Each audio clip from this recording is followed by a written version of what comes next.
नमस्कार दोस्तों, स्वागत है आपका सोनू कुमार क्लासेज में।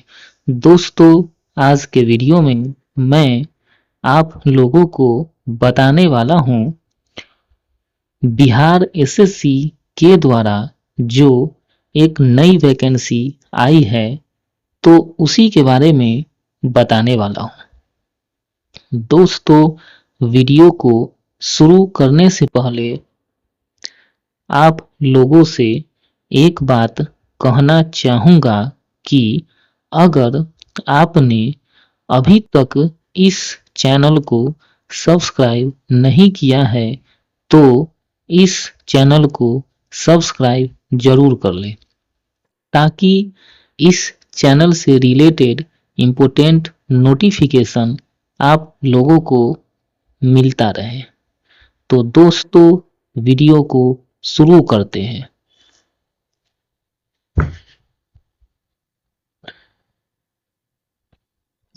देखिए दोस्तों, बिहार एसएससी यानी कि बिहार कर्मचारी चयन आयोग, ठीक है, यानी कि बिहार स्टाफ सिलेक्शन कमीशन, ठीक है।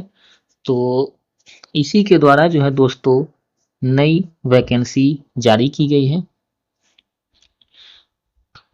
देखिए दोस्तों, क्या है, इंटर स्तरीय पदों पर नियुक्ति हेतु आयोजित की जाने वाली द्वितीय इंटर स्तरीय संयुक्त प्रतियोगिता परीक्षा का संशोधित विज्ञापन, ठीक है, विज्ञापन संख्या 223A। देखिए दोस्तों, कहने का क्या मतलब है कि 2023 में जो है यह विज्ञापन जारी हुआ था, यानी कि द्वितीय इंटर स्तरीय संयुक्त प्रतियोगिता परीक्षा का विज्ञापन जो है 2023 में ही जो है जारी किया गया था, जिसमें बहुत सारे अभ्यर्थी जो है इस फॉर्म को अप्लाई भी किए थे, ठीक है। तो उसी विज्ञापन को दोस्तों फिर से संशोधित करके और निकाला गया है, ठीक है। तो इसमें हुआ क्या है दोस्तों कि जो 2023 में जो वैकेंसी निकाली गई थी इसके लिए, तो उसमें लगभग 13,000 पोस्ट थे, ठीक है, वैकेंसी थी। और अभी जो है वर्तमान में लगभग 10,000 और पोस्ट को इसमें जोड़ दिया गया है, यानी कि कुल मिलाकर के इस वैकेंसी के लिए दोस्तों 23,000 लगभग जो है पोस्ट के लिए वैकेंसी निकाली गई है। तो दोस्तों, एक तरह से आप लोगों के लिए जो है यह बहुत ही बड़ा एक अवसर है, सुनहरा अवसर है। तो आप लोग जो है इसमें नौकरी पा सकते हैं। तो दोस्तों, चलिए वीडियो में आगे बढ़ते हैं और इसके बारे में विस्तार से जानते हैं।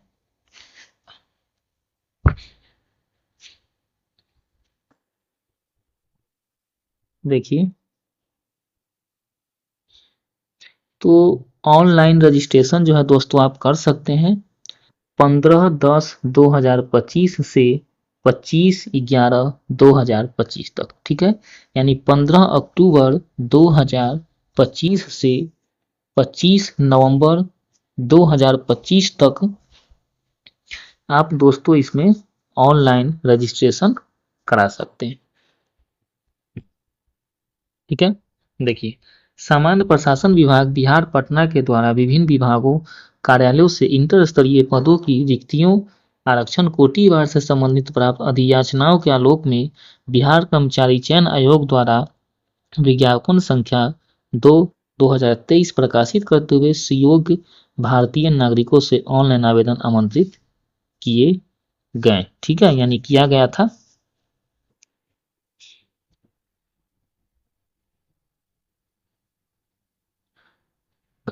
एक चीज देखिए दोस्तों, देखिए विज्ञापन प्रकाशन के पश्चात 65 विभिन्न विभागों कार्यालयों से इंटर स्तरीय पदों के लिए 10,976 रिक्तियों की अधियाचनाएं प्राप्त हुई हैं। यानी 2023 में जब वैकेंसी निकाली गई थी ये विज्ञापन, तो उसमें लगभग 13,000 थे और अभी जो है वर्तमान में 10,976 पद को जो है उसमें जोड़ दिया गया है इसमें। ठीक है दोस्तों।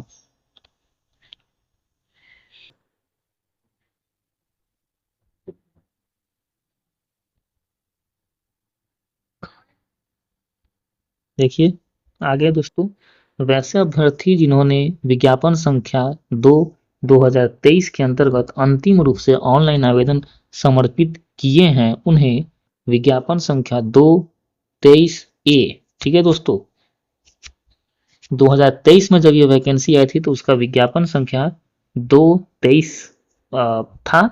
अभी इसको संशोधित किया गया तो इसमें ए जोड़ दिया गया, यानी कि 223A हो गया है, याद रखिएगा ये।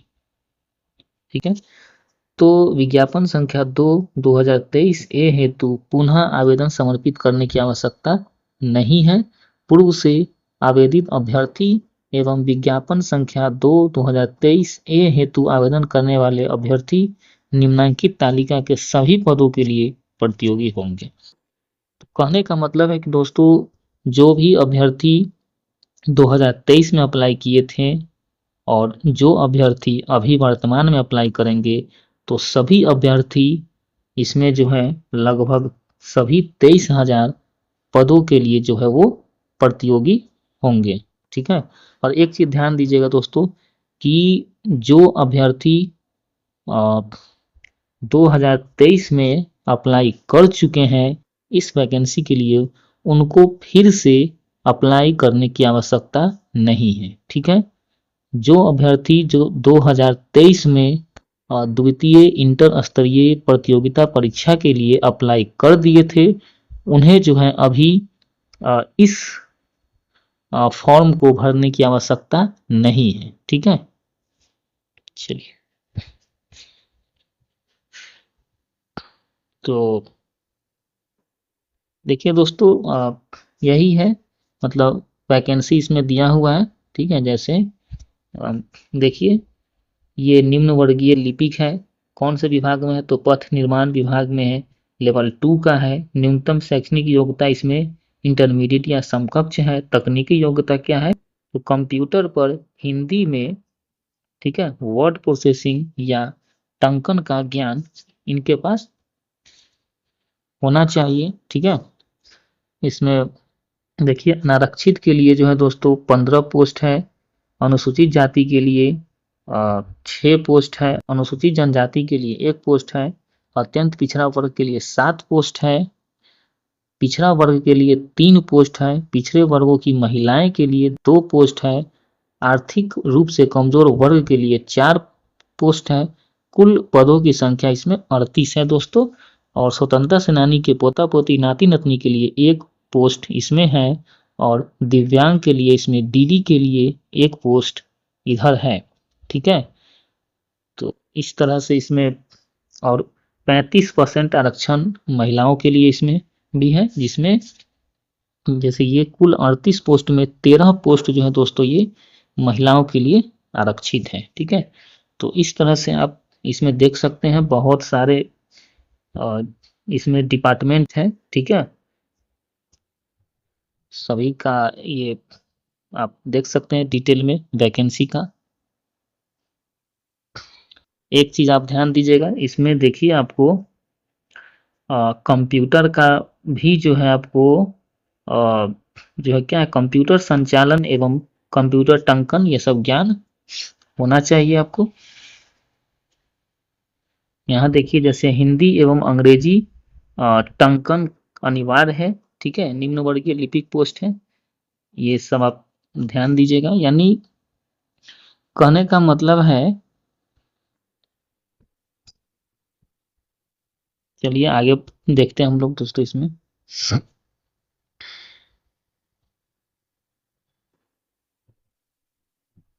जैसे एक चीज देखिए, ये पद का नाम निम्न वर्गीय लिपिक है, विभाग का नाम है अल्पसंख्यक कल्याण विभाग, लेवल 2 का है ये सैलरी, शैक्षणिक योग्यता इंटरमीडिएट या समकक्ष है, तकनीकी योग्यता कंप्यूटर संचालन एवं कंप्यूटर टंकन का ज्ञान होना चाहिए। ठीक है,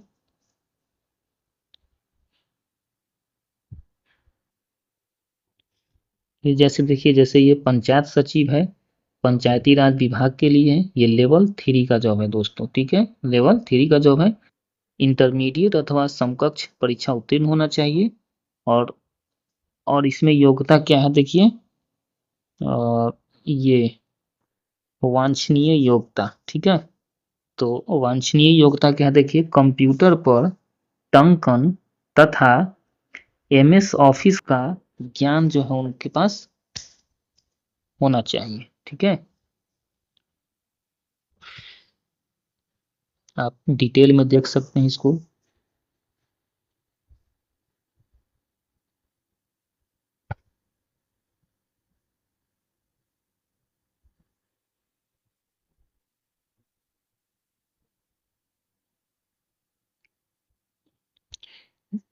देखिए दोस्तों, इस तरह से जो है कुल पदों की संख्या है दोस्तों 23,175, ठीक है।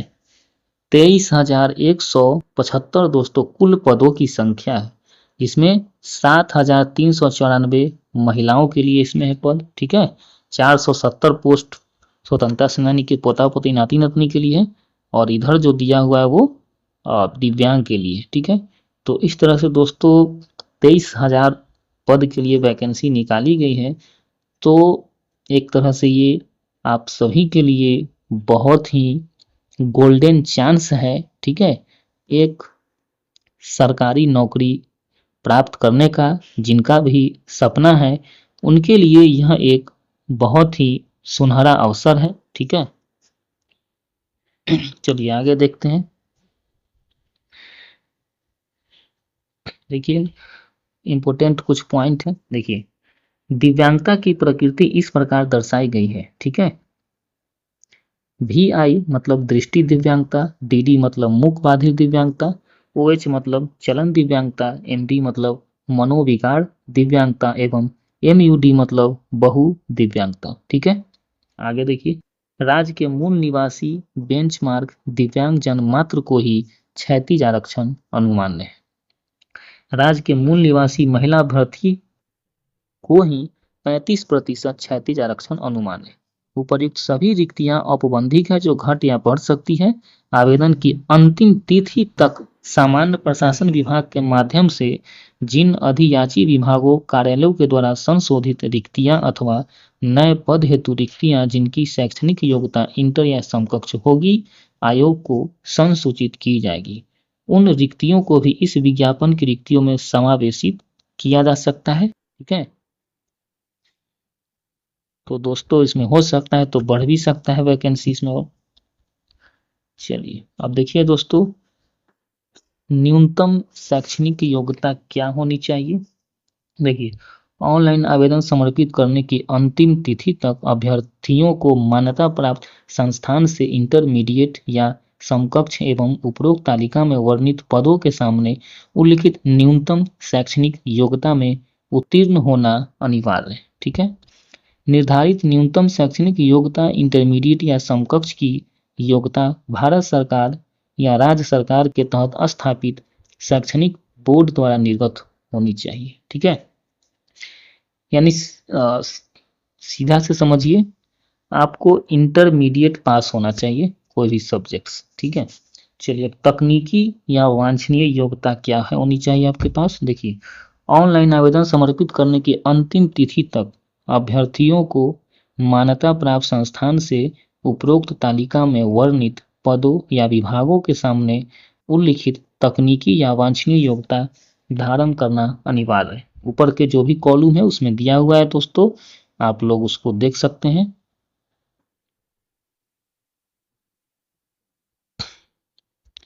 देखिए, अब आरक्षण की बात कर लेते हैं। तो आरक्षण में सीधा से समझ लीजिए दोस्तों, आरक्षण का लाभ सिर्फ बिहार के अस्थाई निवासी को ही मिलेगा, ठीक है। और अगर कोई महिला है, विवाहित महिला, तो जिनका मायके बिहार में है उन्हीं को आरक्षण का लाभ मिलेगा, ठीक है। तो ये सब है।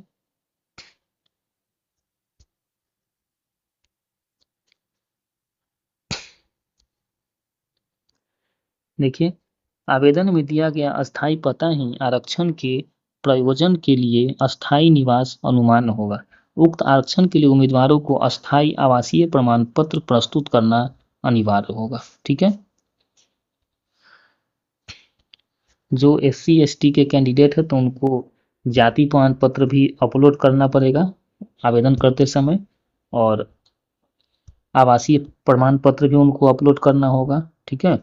जो OBC के कैंडिडेट हैं तो उनको जो है क्रीमी लेयर रहित प्रमाण पत्र जो है अपलोड करना होगा। ठीक है। देखिए, ये आरक्षण का दावा करने वाली विवाहित महिलाओं का जाति या क्रीमी लेयर रहित प्रमाण पत्र उनके पिता के नाम एवं पता से निर्गत होना चाहिए, न कि उनके पति के नाम से। उपर्युक्त आरक्षण संबंधी सभी प्रमाण पत्र आयोग कार्यालय में प्रमाण पत्रों की समीक्षा के समय मूल रूप से प्रस्तुत नहीं करने पर आरक्षण का लाभदेय नहीं होगा। कहने का मतलब है, अगर कोई विवाहित महिला है तो उनका जाति प्रमाण पत्र या फिर आवासीय प्रमाण पत्र या फिर क्रीमी लेयर रहित प्रमाण पत्र अगर जो भी उनका बनेगा तो दोस्तों उनके पिता के नाम से बनेगा और पिता के पता से बनेगा। ठीक है। उनके पति के नाम से और पति के पता से नहीं बनेगा। ठीक है, याद रखिएगा। लेकिन एक चीज और ध्यान रखिएगा दोस्तों कि इस प्रकार के महिलाओं का अगर EWS सर्टिफिकेट बनेगा तो वो जो है उनके पति के नाम से और पति के पता से बनेगा। ठीक है। लेकिन आवासीय जाति ये सब नहीं, याद रखिएगा।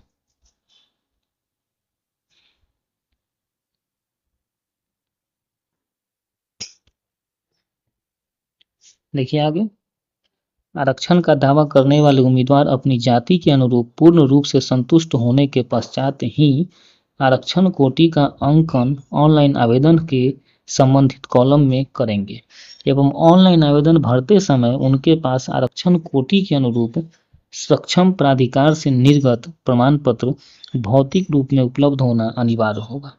किसी प्रकार की त्रुटि होने पर आरक्षण का दावा मान्य नहीं होगा एवं उन्हें सामान्य श्रेणी में माना जाएगा।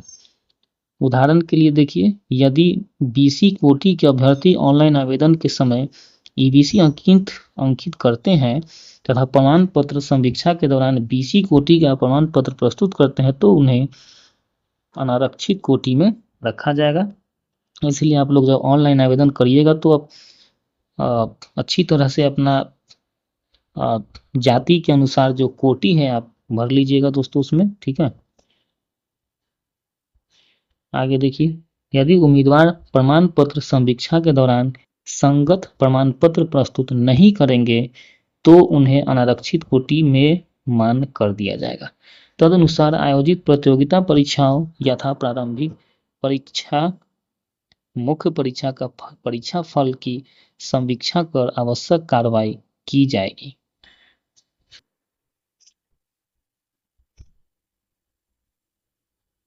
एक चीज ध्यान दीजिए दोस्तों, समान प्रशासन विभाग बिहार पटना के संकल्प ज्ञापांक 89/62 दिनांक 21 मार्च 2025 के आलोक में राज्य के मूल निवासी बेंचमार्क दिव्यांगजन मात्र को ही क्षैतिज आरक्षण अनुमान है।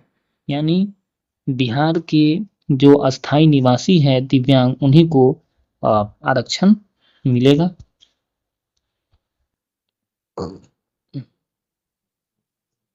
एक चीज ध्यान दीजिए दोस्त, देखिए, अस्थायी दिव्यांगता प्रमाण पत्र में निर्धारित अवधि के बाद नवीकरण नहीं होने की स्थिति में प्रमाण पत्र विधिमान नहीं होगा, ये ध्यान दीजिएगा। आगे देखिए, श्रुति लेखक एवं अन्य सुविधा का दावा करने की स्थिति में उपर्युक्त अधिसूचना के साथ संलग्न अनुसूची 1 में सक्षम प्राधिकार द्वारा निर्गत प्रमाण पत्र एवं अनुसूची 2 में शपथ पत्र संलग्न करना अनिवार्य होगा। जिस दिव्यांग अभ्यर्थी को श्रुति लेखक यानी कि स्क्राइब की आवश्यकता होगी उन्हें ऑनलाइन आवेदन के संबंधित कंडिका में श्रुति लेखक की आवश्यकता कॉलम में यस करना अनिवार्य है। ठीक है। जिनको भी दोस्तों श्रुति लेखक चाहिए तो उनको कॉलम में आवेदन करते समय कॉलम में यस उनको करना होगा। ठीक है। आगे देखिए, सामान्य प्रशासन विभाग बिहार पटना के संकल्प ज्ञापक 12/5/75 दिनांक 9/7/2025 के आलोक में संपूर्ण रूप से राज्य की मूल निवासी आरक्षित वर्ग के साथ गैर आरक्षित वर्ग को भी महिला अभ्यर्थियों को ही 35% क्षैतिज आरक्षण अनुमान है। ठीक है, आगे देखिए, सामान्य प्रशासन विभाग बिहार के पत्रांक 11/6/87 दिनांक 30/8/2016 के साथ संलग्न विहित प्रपत्र में भूतपूर्व स्वतंत्रता सेनानी के पोता पोती नाती नतनी होने का, ठीक है, प्रमाण पत्र निश्चित रूप से उपलब्ध होना चाहिए। ठीक है, स्वतंत्रता सेनानी के उत्तराधिकारी परिचय पत्र मान्य नहीं है, ध्यान दीजिएगा ये बात।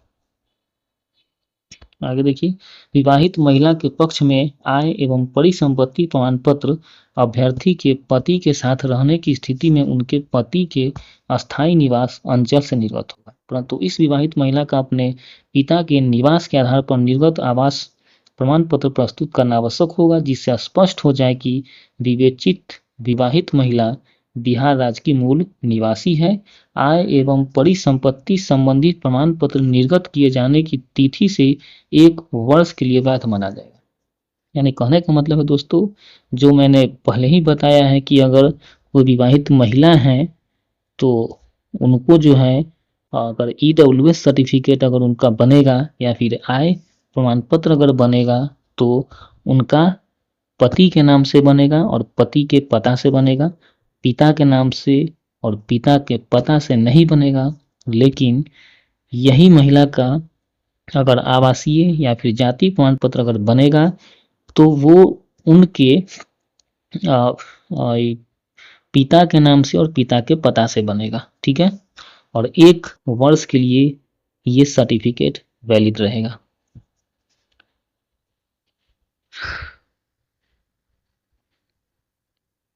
चलिए आगे देखिए, देखिए क्या है, उम्र सीमा में शिथिलीकरण तथा कार्य अनुभव के आधार पर नियुक्ति में अधिमानता का लाभ सिर्फ उसी पद पर नियमित नियुक्ति के समय दिया जाएगा जिस पद पर संविदा नियोजन के तहत कार्य किया गया हो। उदाहरण स्वरूप, यदि कोई अभ्यर्थी पंचायत रोजगार सेवक के पद पर विधिवत संविदा के आधार पर कार्य किए हो तो उन्हें उपरोक्त किसी भी पद पर अधिमानता का लाभ नहीं दिया जाएगा। इसी तरह यदि कोई अभ्यर्थी निम्न वर्गीय लिपिक के पद पर विधिवत संविदा के आधार पर कार्य किए हो तो उन्हें उक्त तालिका में अंकित मात्र निम्न वर्गीय लिपिक पद हेतु अधिमानता का लाभ दिया जाएगा। ठीक है, चलिए आगे देखिए, सामान्य प्रशासन विभाग बिहार पटना के संकल्प संख्या 1003 दिनांक 22/1/2021 की कंडिका 5 के आलोक में विधिवत नियोजित संविदा कर्मियों को ही संविदा कर्मी के रूप में लाभ दिया जाएगा। ठीक है, सामान्य प्रशासन विभाग बिहार पटना के पत्रांक 12/8/97 दिनांक 28/7/2022 एवं संकल्प संख्या 1003 दिनांक 22/1/2021 की छाया प्रति विज्ञापन के साथ संलग्न है, आप लोग देख सकते हैं इसमें। चलिए आगे देखिए, संविदा के आधार पर पूर्व में अभ्यर्थी द्वारा प्रति वर्ष की गई संतोषजनक सेवा के लिए अधिकतम 5 अंक प्रति वर्ष की दर से अधिकतम 25 अंकों की अधिमानता किसी वर्ष के अंश के लिए कार्य दिवसों की संख्या में 5 से गुना करने के पश्चात 365 से भाग देकर प्राप्त अनुपातिक अंक जोड़ा जाएगा। संविदा के आधार पर कार्यरत अवधि का दावा करने वाले उम्मीदवारों के द्वारा संविदा पर कार्यरत होने का कार्यानुभव प्रमाण पत्र सक्षम प्राधिकार यथा विभागीय प्रधान या सचिव या निदेशक या जिला पदाधिकारी से निर्गत होना चाहिए। ठीक है दोस्तों, कहने का मतलब है कि जो संविदा पर काम कर चुके हैं तो उनको 1 वर्ष के लिए 5 अंक मिलेगा और अधिकतम उनको 25 अंक तक मिलेगा उनको। ठीक है, चलिए आगे देखिए, संविदा के आधार पर कार्य करने संबंधी विहित अनुभव प्रमाण पत्र विज्ञापन के साथ संलग्न है। संविदा कर्मी ऑनलाइन आवेदन के समय विहित अनुभव प्रमाण पत्र एवं संविदा के आधार पर नियोजन हेतु एकरारनामा की प्रति अपलोड करना सुनिश्चित करेंगे।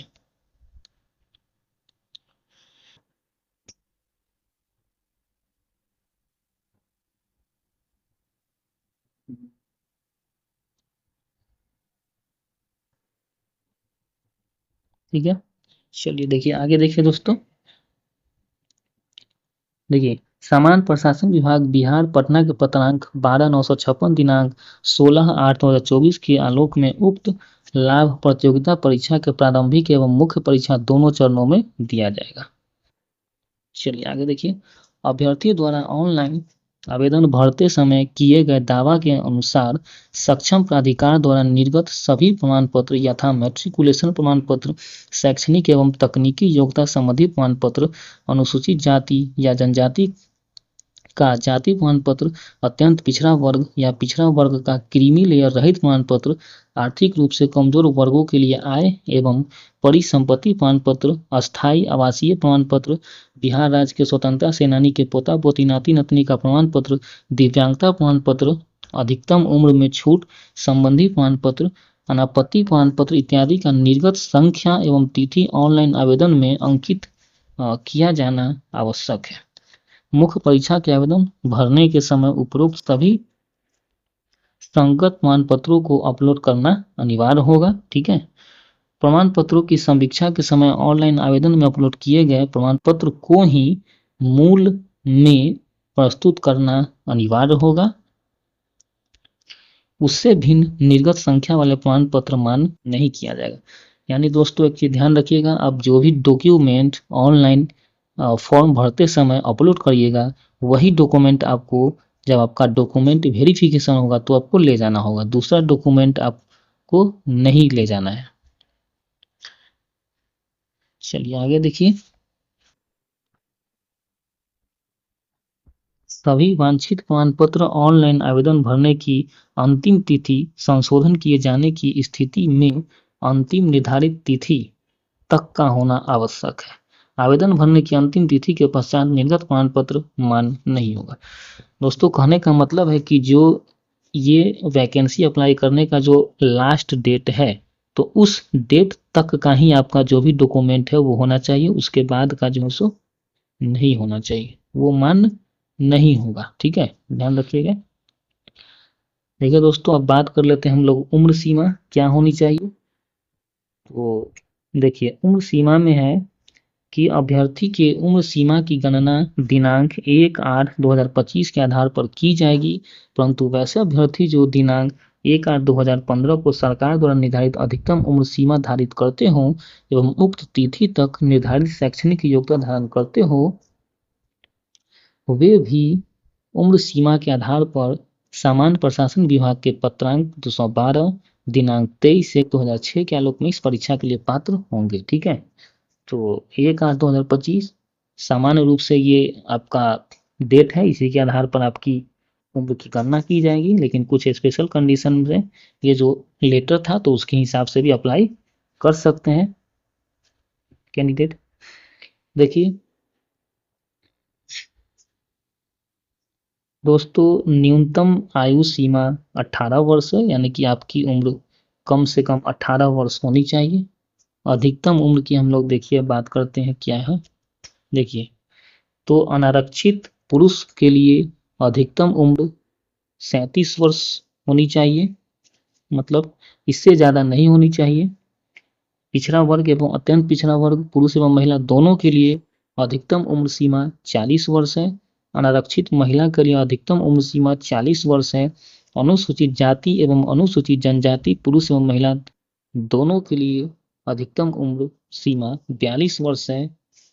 और सभी कोटि के दिव्यांग अभ्यर्थी के लिए जो है अधिकतम उम्र सीमा उपर्युक्त कोटिवार अधिकतम उम्र सीमा के अतिरिक्त 10 वर्ष की छूट मिलेगा। जैसे अगर कोई अनारक्षित अगर दिव्यांग है तो उनको 37 और प्लस 10 यानी 47 वर्ष तक वो भर सकते हैं।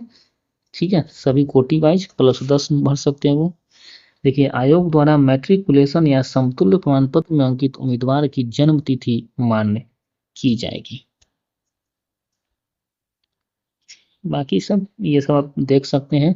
बिहार सरकार के सरकारी सेवा को 5 बार ही जो है उनको फॉर्म अप्लाई कर सकते हैं।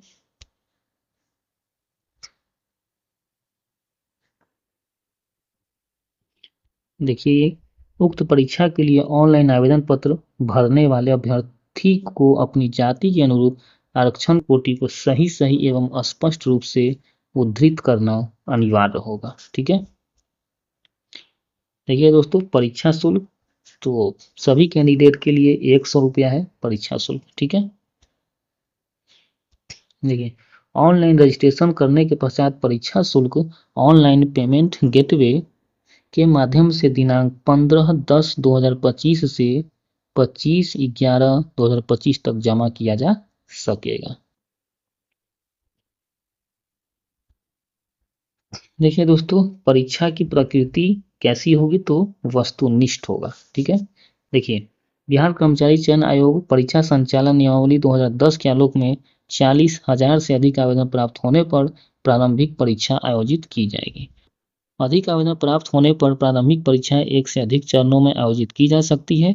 विभिन्न चरणों में परीक्षा आयोजित किए जाने की स्थिति में परीक्षा परिणाम सामान्यीकरण की प्रक्रिया अपनाते हुए तैयार की जाएगी। यानी अगर 40,000 से ज़्यादा आवेदन अगर आएंगे तो पीटी और मेंस दोनों होगा, और अगर एक से ज़्यादा चरण में अगर परीक्षा होगा तो फिर नॉर्मलाइजेशन प्रक्रिया अपनाया जाएगा। आगे देखिए, प्रारंभिक परीक्षा वस्तुनिष्ठ प्रकृति की होगी। प्रारंभिक परीक्षा के माध्यम से कोटिवार उपलब्ध रिक्तियों के 5 गुना संख्या के बराबर अभ्यर्थियों का चयन मुख्य परीक्षा के लिए किया जाएगा। मुख्य परीक्षा हेतु अलग से विज्ञापन प्रकाशित किया जाएगा एवं अभ्यर्थियों से पदों की प्राथमिकता प्राप्त की जाएगी। ठीक है, देखिए, समान अंक प्राप्त करने वाले अभ्यर्थियों के जन्म तिथि के अनुसार अधिक उम्र वाले अभ्यर्थी को मेधा सूची के ऊपर रखा जाएगा एवं इसी प्रकार समान अंक एवं समान उम्र होने पर अभ्यर्थी के नाम के अंग्रेजी वर्णमाला के आरोही क्रम यानी A to Z के आधार पर उन्हें मेधा सूची में रखा जाएगा। यानी अगर कोई दो कैंडिडेट का अगर समान अंक आ जाएंगे तो जिसकी उम्र ज़्यादा होगी उसको प्राथमिकता मिलेगा।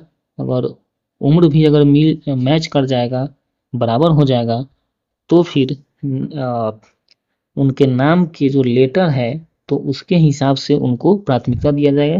जैसे किसी का नाम अगर अमोद है, ठीक है, किसी का नाम अगर प्रमोद है तो ए पहले आता है, पी बाद में आता है, तो ए वाला को प्राथमिकता मिलेगा।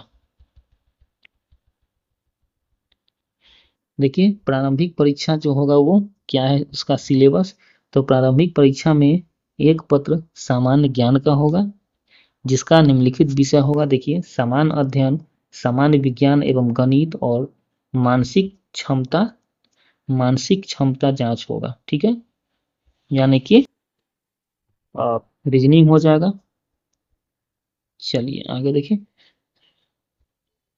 देखिए, बिहार कर्मचारी चयन आयोग एक चीज और ध्यान दीजिए दोस्तों, एक चीज ध्यान दीजिए। देखिए, प्रश्न वस्तुनिष्ठ एवं बहुविकल्पीय होंगे। कुल प्रश्नों की संख्या 150 होगी। ठीक है, प्रत्येक सही उत्तर के लिए 4 अंक दिए जाएंगे तथा प्रत्येक गलत उत्तर के लिए 1 अंक की कटौती की जाएगी। परीक्षा की अवधि 2 घंटा 15 मिनट की होगी। ठीक है, प्रारंभिक परीक्षा में भाषा का माध्यम हिंदी या अंग्रेजी होगा। अगर हिंदी एवं अंग्रेजी के प्रश्न पत्रों में कोई भिन्नता होगी तो अंग्रेजी के प्रश्न ही मान्य होंगे। यानी दोस्तों, कुल प्रश्नों की संख्या 150 होगा। एक सही उत्तर देने पर 4 अंक मिलेंगे, एक गलत उत्तर देने पर 1 अंक कट जाएंगे। समय मिलेगा 2 घंटा 15 मिनट।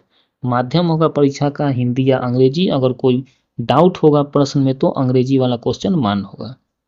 यानी टोटल 600 अंक का आपका पूछा जाएगा एग्जाम में। चलिए अब देखिए, बिहार कर्मचारी चयन आयोग परीक्षा संचालन नियमावली 2010 की कंडिका 12 के आलोक में आयोजित प्रारंभिक परीक्षा पुस्तक सहित ली जाएगी। यानी आप किताब भी ले जा सकते हैं दोस्तों। किताब में आपको टेक्स्ट बुक होना चाहिए, है ना, कोई गाइड उड, कोई नोट्स, ये सब नहीं ले जा सकते हैं आप। देखिए, आप अभ्यर्थी अपने साथ 3 पुस्तक ले जा सकते हैं। यानी प्रत्येक 3 खंड के लिए आप एक एक पुस्तक ले जा सकते हैं। जैसे एक सामान्य अध्ययन खंड के लिए, गणित खंड के लिए और सामान्य विज्ञान खंड के लिए आप ले जा सकते हैं। पुस्तक में आप NCERT, BSEB, ICSE एवं अन्य कोई बोर्ड का टेक्स्ट बुक ही मान्य होगा। ठीक है, देखिए, किसी विषय से संबंधित गाइड पुस्तक की फोटो कॉपी, हस्तलिखित कागज, नोट्स, इलेक्ट्रॉनिक उपकरण आदि परीक्षा भवन में नहीं ले जा सकते हैं। ठीक है, तो ये सब है। देखिए सिलेबस क्या क्या परीक्षा में पूछा जाएगा। देखिए समान अध्ययन में क्या है, देखिए इसमें प्रश्नों का उद्देश्य अभ्यर्थी के आसपास के वातावरण की सामान्य जानकारी तथा समाज में उनके अनुप्रयोग के संबंध में उनकी योग्यता की जांच करना होगा। वर्तमान घटनाओं और दिन प्रतिदिन की घटनाओं के सूक्ष्म अवलोकन तथा उनके प्रति वैज्ञानिक दृष्टिकोण जैसे मामलों की जानकारी संबंधी ऐसे प्रश्न भी शामिल किए जाएंगे जिनके बारे में जानकारी रखने की किसी भी शिक्षित व्यक्ति से अपेक्षा की जाती है।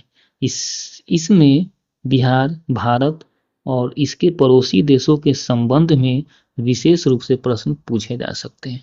ठीक है, देखिए करंट अफेयर्स में क्या होगा, तो वैज्ञानिक प्रगति, राष्ट्रीय अंतर्राष्ट्रीय पुरस्कार, भारतीय भाषाएं, पुस्तक, लिपि, राजधानी, मुद्रा, खेल खिलाड़ी, महत्वपूर्ण घटनाएं, ये सब से रिलेटेड प्रश्न पूछे जाएंगे। आगे देखिए भारत और उसके पड़ोसी देश, तो पड़ोसी देशों का इतिहास, भारत का इतिहास, संस्कृति, भूगोल, आर्थिक परिदृश्य, स्वतंत्रता आंदोलन, भारतीय कृषि तथा प्राकृतिक संसाधनों की प्रमुख विशेषताएं, भारत का संविधान एवं राज्य व्यवस्था, देश की राजनीतिक प्रणाली, पंचायती राज, सामुदायिक विकास, पंचवर्षीय योजना एवं राष्ट्रीय आंदोलन में बिहार का योगदान। चलिए आगे देखिए सामान्य विज्ञान एवं गणित खंड से, देखिए इसमें सामान्यतः मैट्रिक स्तर के निम्न विषय से प्रश्न पूछे जा सकते हैं। देखिए देखिए गणित में संख्या पद्धति से संबंधित प्रश्न, पूर्ण संख्याओं का अभिकलन, दशमलव और भिन्न संख्याओं के बीच परस्पर संबंध, मूलभूत अंक, गणितीय संक्रियाएं, प्रतिशत, अनुपात तथा समानुपात, औसत, ब्याज एवं लाभ और हानि। ठीक है, और खंड ग में आपको रीजनिंग से रिलेटेड प्रश्न पूछे जाएंगे दोस्तों, वही जो आपको जनरल कंपटीशन में पूछे जाते हैं। ठीक है, अब दोस्तों बात कर लेते हैं क्वालिफाइंग मार्क्स का, यानी कहने का मतलब है दोस्तों सबसे पहले आपको इस एग्जाम को क्वालिफाई करना होगा, उसके बाद ही आप कट ऑफ पार करना होगा आपको। देखिए क्या है क्वालिफाइंग मार्क्स, समान वर्ग को कम से कम 40% अंक लाना है, पिछड़ा वर्ग को 36.5% अंक लाना है, अति पिछड़ा वर्ग को 34% अंक लाना है, अनुसूचित जाति जनजाति को 32% अंक लाना है, महिला सभी वर्गों को 32% अंक लाना है, दिव्यांग सभी वर्गों को कम से कम 32% अंक लाना है। यानी जैसे 600 अंक का है तो 600 का 40% 240 हो गया, तो 240 अंक कम से कम लाना है समान वर्ग को। देखिए और आगे क्या है, ऑनलाइन आवेदन प्रारंभ करने की तिथि है दोस्तों 15 अक्टूबर 2025। ऑनलाइन आवेदन प्रारंभ करने की तिथि है दोस्तों 15 अक्टूबर 2025। परीक्षा शुल्क जमा करने की अंतिम तिथि है दोस्तों 25 नवंबर 2025। परीक्षा शुल्क जमा करने की अंतिम तिथि है दोस्तों 25 नवंबर 2025। ऑनलाइन आवेदन भरने की अंतिम तिथि है दोस्तों 27 नवंबर 2025। ऑनलाइन आवेदन भरने की अंतिम तिथि है दोस्तों 27 नवंबर 2025। ठीक है, देखिए ऑनलाइन फॉर्म भरते समय दोस्तों आपके पास क्या क्या डॉक्यूमेंट होने चाहिए। देखिए मैट्रिक का अंक पत्र एवं मूल प्रमाण पत्र, इंटरमीडिएट या समकक्ष से संबंधित अंक पत्र एवं मूल प्रमाण पत्र, टंकक क्या कंप्यूटर ज्ञान से संबंधित अंक पत्र एवं मूल प्रमाण पत्र, यानी कंप्यूटर का आपको सर्टिफिकेट भी होना चाहिए, है ना, कंप्यूटर का, कंप्यूटर ज्ञान का, और प्लस में टाइपिंग का भी सर्टिफिकेट होना चाहिए दोस्तों आपके पास। ठीक है, अस्थायी निवास या आवासीय प्रमाण पत्र, जाति प्रमाण पत्र या क्रीमी लेयर रहित प्रमाण पत्र, आर्थिक रूप से कमजोर वर्ग का प्रमाण पत्र, स्वतंत्रता सेनानी के पोता पोती नाती नतनी का प्रमाण पत्र, दिव्यांगता संबंधी प्रमाण पत्र, विहित प्रपत्र में संविदा नियोजन संबंधी अनुभव प्रमाण पत्र, अधिकतम उम्र सीमा में छूट संबंधी प्रमाण पत्र, अनापत्ति प्रमाण पत्र यानी कि एनओसी।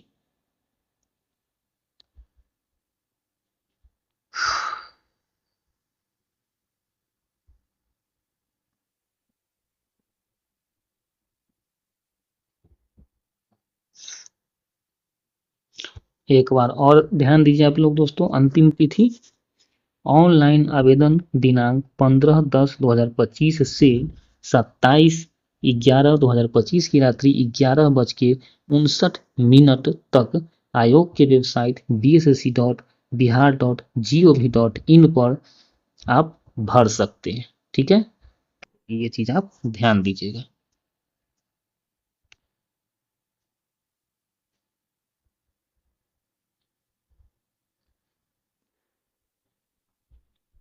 तो दोस्तों इस तरह से आज के वीडियो में मैंने आप लोगों को बताया बिहार एसएससी यानी कि बिहार कर्मचारी चयन आयोग के द्वारा जो एक नई वैकेंसी